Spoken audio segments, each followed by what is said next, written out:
for today's video, pag-uusapan nga po natin si sitaw. So, marami pong nagtatanong sa akin kung paano nga ba yung pagre-register kay sitaw.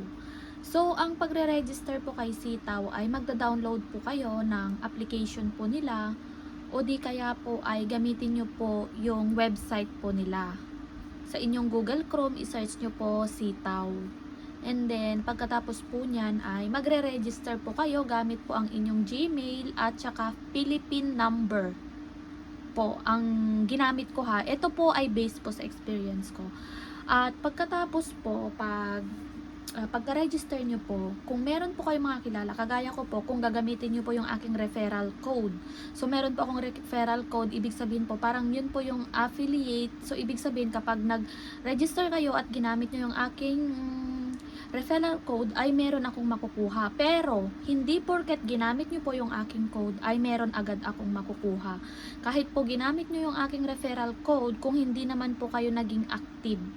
Base po ito sa aking pagre-research ha, kasi wala pa naman akong napasali dito sa aking referral code, so hindi ko alam. Base po dun sa nabasa ko ay kahit po meron kayong referral, kung wala po kayong, hindi po active or hindi man lang nag-seller yung inyong sumali, ay wala pong makukuhang commission. Wala po akong makukuhang commission.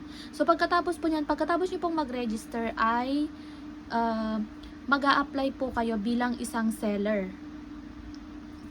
Tapos pagkatapos po niyan is meron pong magi-email sa inyo.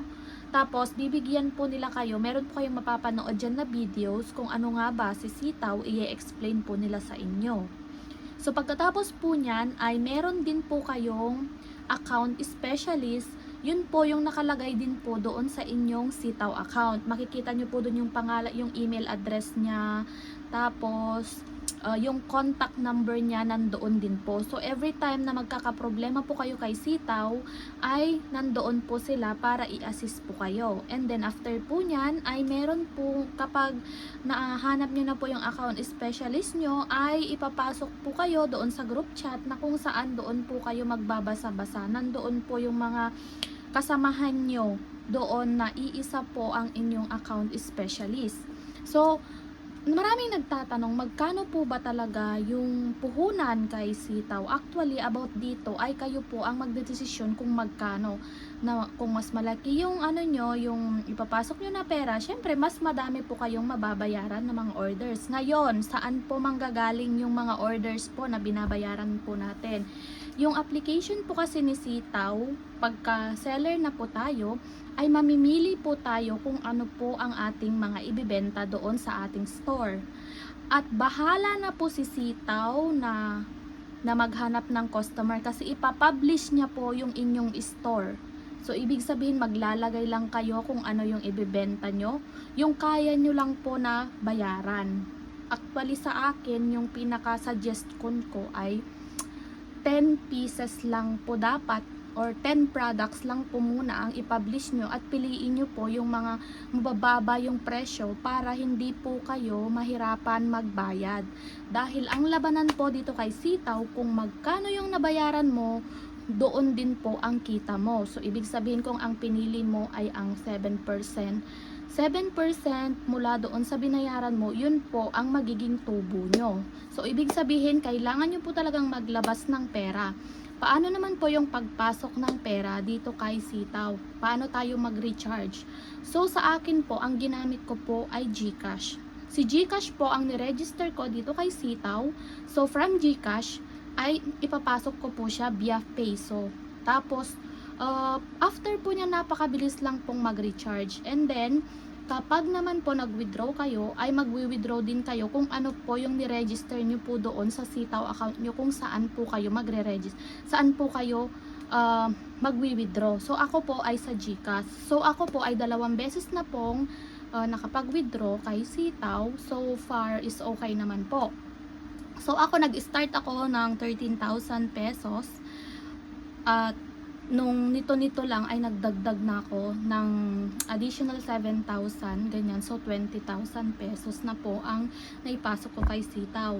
And then, dito naman po kay Sitaw, para makuha nyo po ang inyong 7%, ay meron din pong rules si Sitaw. So, dapat at least makapagbayad ka ng 55% doon sa order sa month na yon. At tandaan nyo po, ang pagbabayad po sa mga items kay Sitaw, kunwari, April na po ngayon.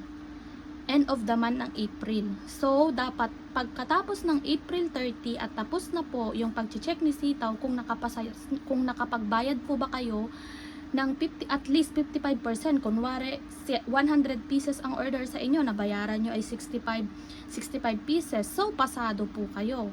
Pero pag hindi naman po kayo pasado, doon po mangyayari yung meron tayong mababawas doon sa kinita natin na which is 1%.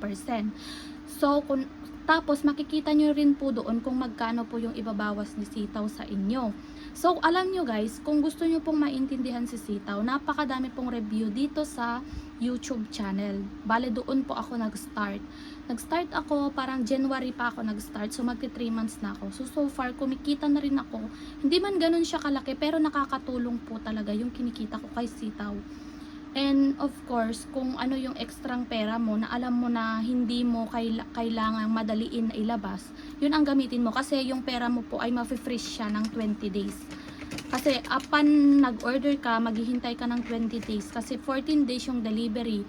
Tapos maghihintay ka ulit after na deliver yung item mo ay maghihintay ka ulit ng 3 days para pumunta yung pera mo doon sa wallet na kung saan ay pwede mo na siyang ilabas. So, alam nyo, panoorin nyo lahat po yung mga nandyan po sa YouTube channel. Sa mga YouTube po yung mga nakapag-try na kay Sitaw para maintindihan nyo po. So, etong si Sitaw po ay kailangan kung magkano yung kaya mong ilabas na puhunan mo ay doon din magbe-base ang kita mo. So, kung malaki ang kita mo, malaki ang nilabas mo, malaki din po yung kita mo. Ganon po dito kay Sitaw. So, guys, kung medyo naguluhan kayo sa pag-explain ko ay marami pong mga tutorial sa YouTube, kahit dito po sa Facebook ay marami po. So, panoorin nyo na lang po yan. So, sa mga gagamit po ng aking referral code naman ay syempre i-assist ko po kayo. At syempre nasa sa inyo pa rin po yan kung yung kitaan ninyo ay kung magkano po yung kaya yung ilabas at ipasok kay Sitaw. Naka-base po doon sa mga mapipick up nyo na order ang kita po ninyo. So, kung malaki yung pinasok mo kay Sitaw, at marami kang nabayaran na order, ay mas malaki rin po ang kita po ninyo. So, yun lang po. Thank you po sa panonood.